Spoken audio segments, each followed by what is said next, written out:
Hey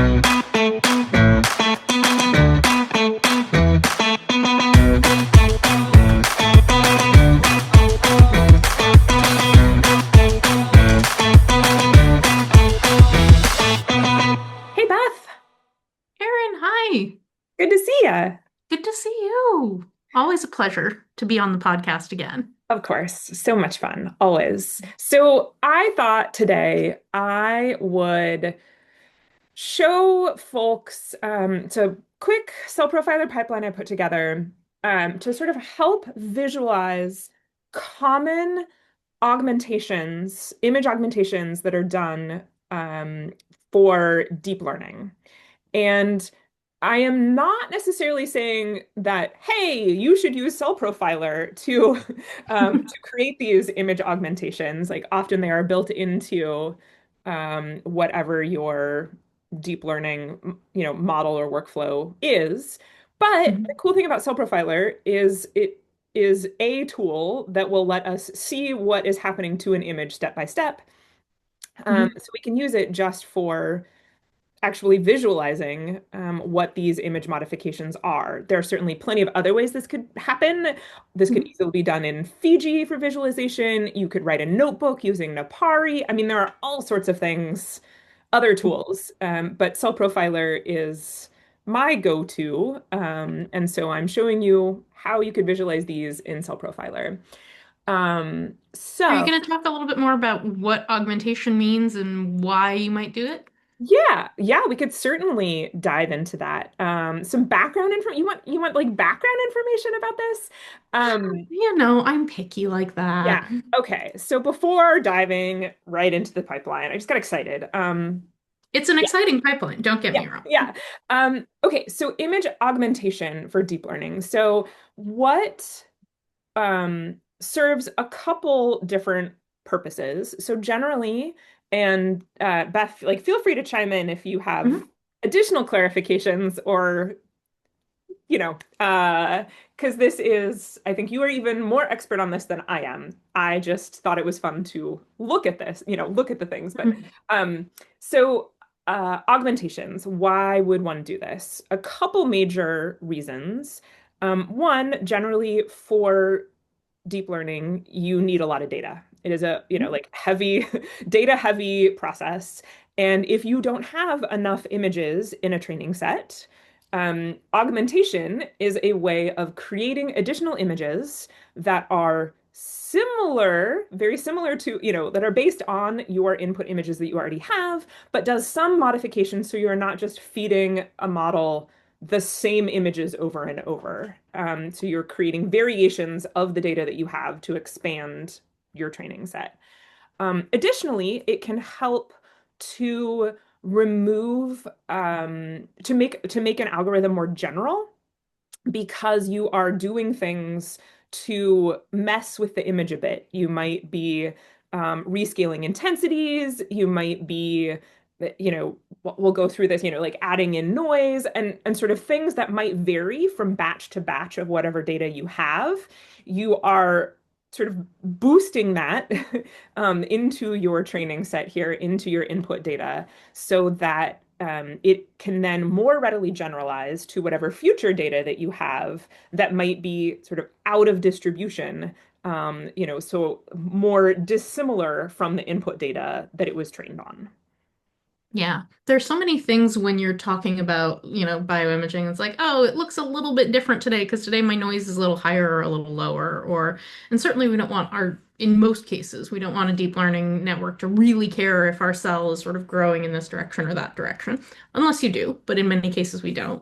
And so augmentations just help us teach the network to ignore the things that we don't want it to care about and focus more on the things that it does care about. Though, as we talked about in our past episodes on machine learning, you definitely can't always control, even in the best of cases, exactly what a machine learning network will learn. Yeah, absolutely. And so I found as I was learning about data augmentation in general, lots of the examples that you will find on, I mean, there's so much information online, so many other resources people have built about this, but they're often focused on natural images, because there is there has been way more time and interest and money thrown And by into. natural images, you mean photographs. Yes, thank you for clarifying. Which are fundamentally often quite different than bioimages. For example, I mean, natural images um, often come in different formats, where regardless, it is a single image has all of the colors in it. And in bioimaging, you are often um, you are acquiring each channel, each color separately. One can then smush them together into a single image and feed it into the same sort of networks used on, natural images or photographs. But you might actually be interested in building a network only on a single channel and like only on the images of mitochondria, for Mhm. example. So they're black and white, or grayscale, sorry. And so, uh, and so I thought I would show here examples of modifications to a grayscale biological image, because it looks different than applying those same modifications to a photograph, which is what most of the examples you'll find show. Yeah, I think that will help make it so much more concrete. I love this idea. Yeah. So, what I did was I just loaded in the example fly images that come as part of CellProfiler, and then I added in two extra black and white PNGs, and these will come into play in the future, but they are just binary images, black and white, that I put in here to be able to use them as masks.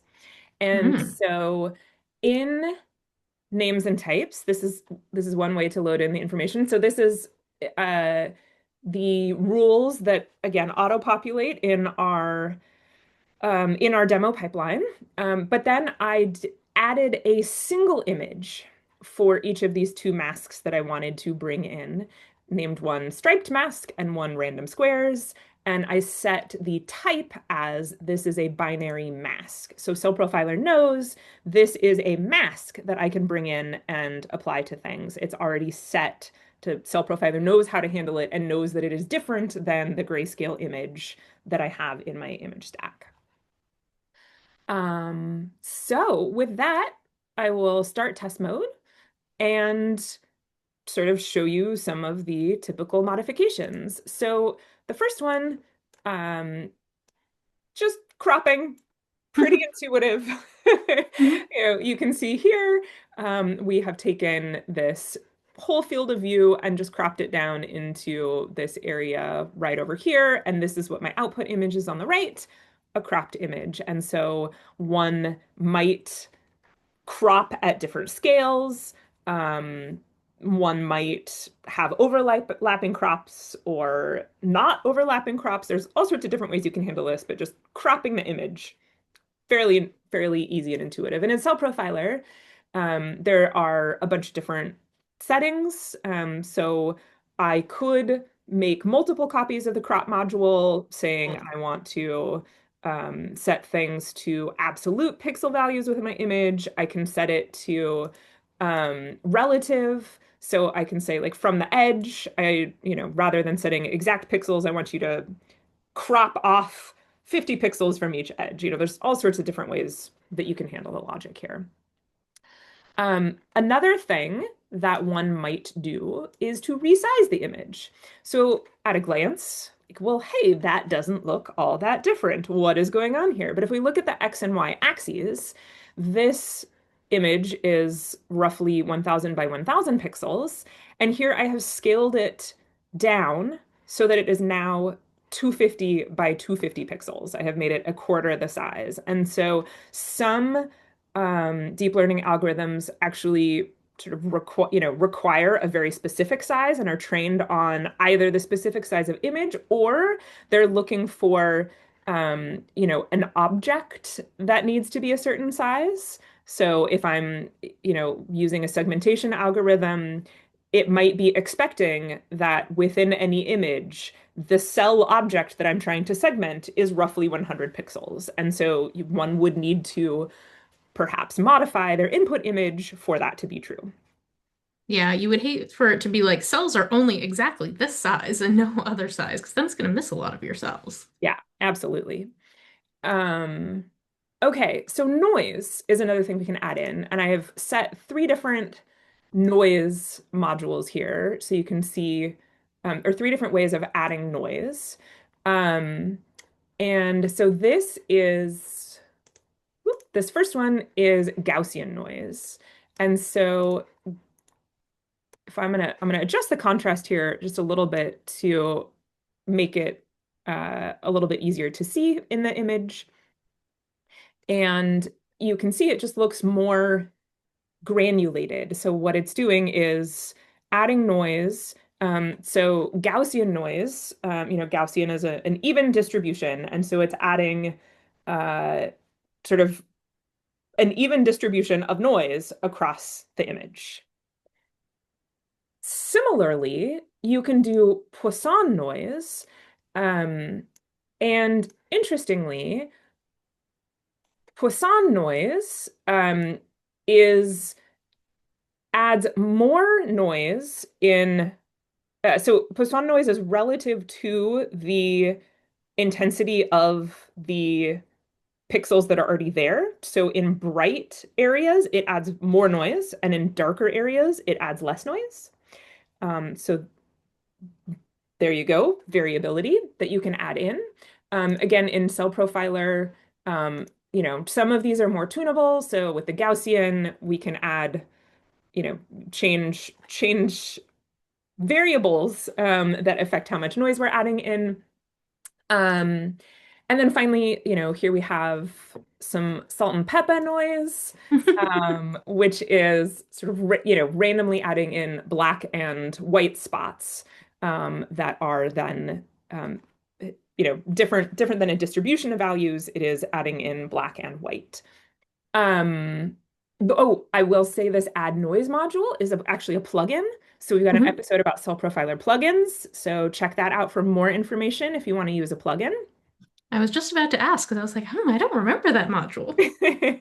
Yes, I think it's one where I, got a wild hair and spent an afternoon writing this plugin because I wanted to do a thing, and sometimes you gotta do Mhm. some science just for the joy of it, not because it's actually a thing that you really need on a project. So, I um, support this. yeah. So another thing that often happens is flipping and rotating. Um, just taking the same image and flipping it left, right, up, down, rotating it around a given axis. Pretty intuitive. Um, Interestingly, uh, side note, because we think a lot about segmentation, but when you're sort of evaluating quality of segmentation, if you ask a human to annotate an image and then you rotate it or flip it and give it back to them on the next day and ask them to, again, like draw segmentation boundaries, you don't get the same answer. So inter individual human annotation is And actually even intra-individual sorry, intra, human. there we Yeah. go. Yeah, inter Intra, and intra both are bad. oh yeah, yeah. I mean, interhuman, I think is maybe not as surprising how much variability there is, but interhuman. I said that backwards again. Gosh darn it. Anyway, a single We know what person, you mean. y'all know what I mean. A single person on a different day, you will get 70 to 80%, agreement with what they did the day before on the exact same image that's just been rotated. So, this can actually be this simple little tool can actually be super important and helpful in helping you, I mean, in many ways, but here in creating ground truth through which to evaluate an algorithm or, again, like augmenting images for training. Um, Masking an image. So sometimes what will happen, I will adjust the contrast on this one so it's a little bit easier to see. well, I blew the contrast way out, but you can see the stripes Mhm. here. This is an example. This particularly, if you are doing sort of an image to image training where one wants to take an input image and generate an output image with, whatever your algorithm is, passing it in images that have different areas masked out and then telling it to reconstruct the full image is a great way to help train it, um, in that it then sort of can extrapolate. Oh, I have a little bit of the information and I can use it to extrapolate across the whole. And so one can set all sorts of different masks. Again, I started by I just passed in uh, right, this striped image that I passed in as a mask and told it to mask. But one could do this with all sorts of different masks in all sorts of different ways. Um, yeah. Oh, I think here, for example, I was going to show also, rather than the stripe mask, like again, another example using a different mask you can see here where it is um, again I told it to just wrote a super quick little bit of code to generate an image, a mask image for me that had randomly placed squares, white squares on a black background. And so when that mask is applied, this is a different way of masking out an image, so that you are passing it, you have some of the information is preserved, but again, leaving lots of information for the algorithm to fill in on its own. Mhm. Very cool. Yeah. Pixel Shuffle. I think this is also a plugin Hmm. that Barbara wrote, Yep. which um, this is nice for evaluation of all different kinds beyond deep learning. But what it does is takes these pixels, the intensity values of each pixel, and literally just shuffles them and creates this new image. So it's nice, a nice way of, if you have sort of positive and negative categories involved in your image or your training or your evaluation, to say that it is, this should be, for example, marked as this is Drosophila cells, and this should not be marked as Drosophila cells.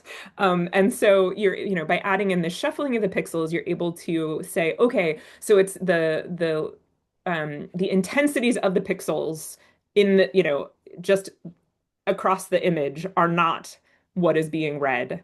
It is actual information contained in the structuring of those pixels, because once they're shuffled, this should no longer work. Hmm. Yeah, it's a great way to get it to not just learn brighter is this and darker is that. Yeah, absolutely. That is a nice, concise way of saying that. Thank you. Um, then there's a couple different smoothing filters I have here as an example. So this is using Gaussian smoothing, a Gaussian filter to smooth. Again, you can tune it to be, a different types of widths of filters. And here, this is sorry, the oh yeah, you also smoothing method Gaussian. Yes, this is a median filter. I just kept the same. Sorry, I forgot to change the name here. Smooth median. That's why I got confused for a moment. So this, again, just a different way of smoothing things, a different shape of filter, and you get slightly different results, just different ways of augmenting. Then finally, I wanted to show some math, image math, because image math is a super, super, super powerful module that can do all sorts of things to your images. Um, and here, I just want to show you three different examples of things one could do to the image. So this, I took the input image and I raised it to the power of 1/2, which means like I took the square root of this image. Then here we can The show, square root of an image. That's crazy. yes, yes. Here, what I have done is taking the square of the image, and here I have just added zero point 0.2 to the entire image. So, if we get these lined up next to each other, you can see they look pretty similar. But the interesting thing then, I think, is to show the image histograms, because that is where we really get to see information about just what is it that I actually did to these images, and why might this be helpful for us in image augmentation and training in networks. So here when I took Oh, I guess we can start with, okay, so here is our OG histogram. This is what happens when you take the square root. So you can see we've sort of spread and the axes here are fairly similar. So you can see we have spread out the distribution here of these brighter pixels. So it is taking up more space. The histogram is taking up more space of the bright pixels that we're looking at. Here, when we squared it, because these are all values less than 1, we have condensed the histogram, and so it is taking up less of this dynamic range. And here, when we just added zero point 0.2, this looks super similar to this original image, but you can see on the x-axis, it starts above zero point 0.2. So this means we have increased the level of signal just in the background of our image. So CellProfiler, we talked about this in another episode, sort of like about why do my images look weird. So for more information, go watch that episode. CellProfiler is doing some rescaling of the image here to make it look nice to our eyes when we are looking at it in these windows. But I think looking at the actual histograms of what is going on in these pixels in the images helps to illustrate the differences between these images and how that might actually affect the data itself that you are feeding into an algorithm, so that they are, more or less, again, like changing those distributions of the pixel intensities gives very different information to the algorithm to help, same image, like one should be able to find the cells, for example, if that's your task in each of these images without a problem. Because the majority of the data is still there and preserved, but it's a very different math happening behind the scenes that the algorithm needs to learn to be able to handle. Ooh, particularly dim images today, like ooh, particularly bright background today, and so those can be helpful, and that's all done just with image math. So that is what I had to share. I think fun to be able to just visualize it and really understand it again, in bioimages, in grayscale bioimages, because they look really sort of fundamentally different than natural images or pictures, camera photos that you see for most of the examples. What I take home from that is just there's so many things you have to do that a neural network could learn in your images that you have to do so much to try to get it to learn only the things that you want it to learn and not the other things. And so having all these kinds of augmentations is great, but just sort of emphasizes that you need to be really careful because there's so many things it could pick up on that maybe you didn't think to sort of give it augmentations to ignore before. Yeah, absolutely. Absolutely. We talked about it in in an episode. We'll drop in the link, but the punchline being neural networks are gonna learn the easiest thing they can learn. So if they can just learn bright versus dark, rather than the actual task you're trying to give it, that's what it's gonna learn. And so this helps. Critical to outlazy your neural network. Yes, Use yes, your neural network to outlazy your neural network. yeah, absolutely, absolutely. Well, thanks, Beth. Appreciate Thank your you for that tour through augmentation. It's lovely. my pleasure. Bye.